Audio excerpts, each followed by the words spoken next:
come pick some cotton with me. Now, I know what you're thinking. What on earth? So go back and watch the video, y'all, that I'm stitching. Because the creator, I agree with what she said. There's nothing funny about this. And I'm glad she popped up on my FYP.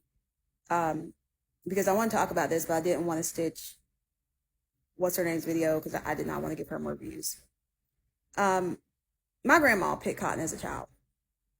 Okay, my grandma, who is still alive, and her siblings, they picked cotton as children. And my grandma, she didn't get to have like a standard education.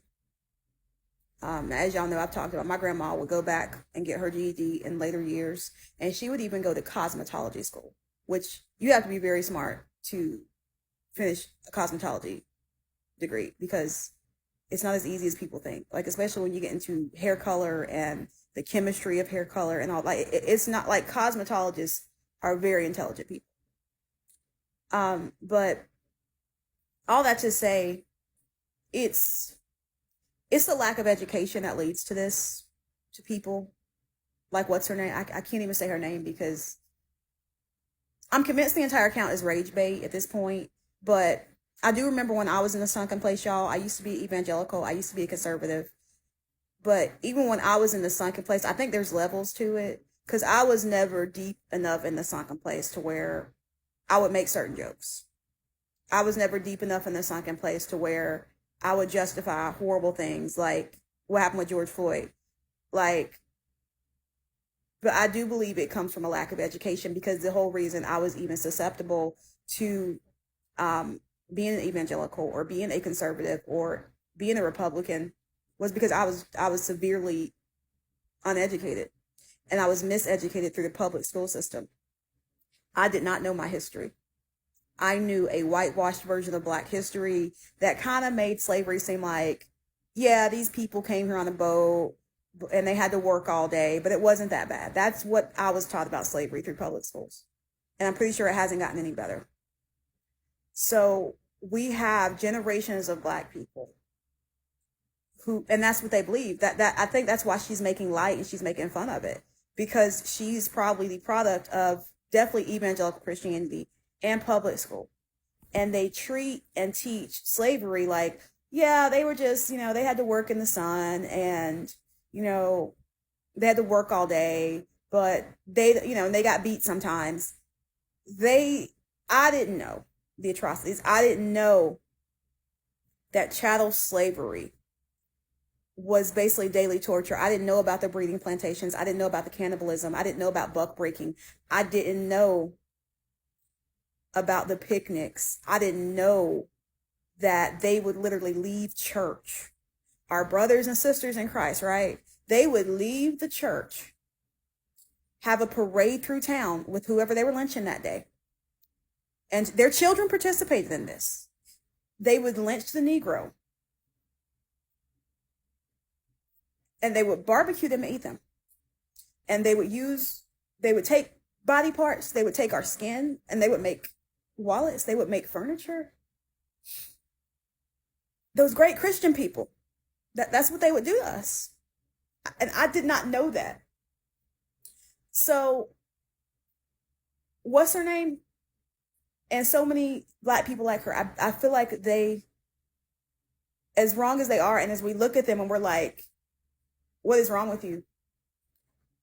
They're brainwashed, they're indoctrinated, they're uneducated, and they're miseducated. And that's part of why I talk so much about my story and I share so much, because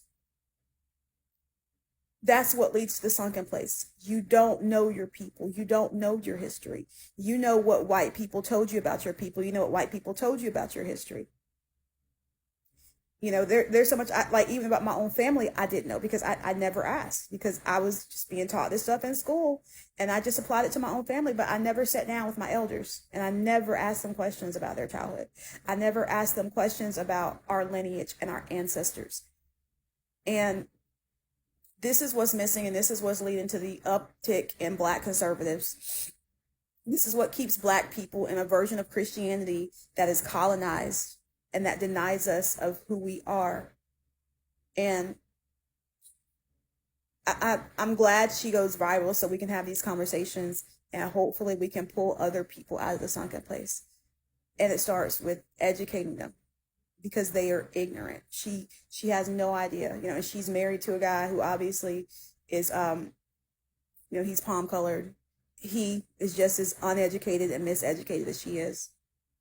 And so are the people in her comments, cheering her on, clapping her on, affirming all this to her. You're doing a great job. With like those types of people. It's all white supremacy. And she probably truly has no idea. And like somebody said in the comments, we can't save everybody. I thank God every day that I got my wake-up call.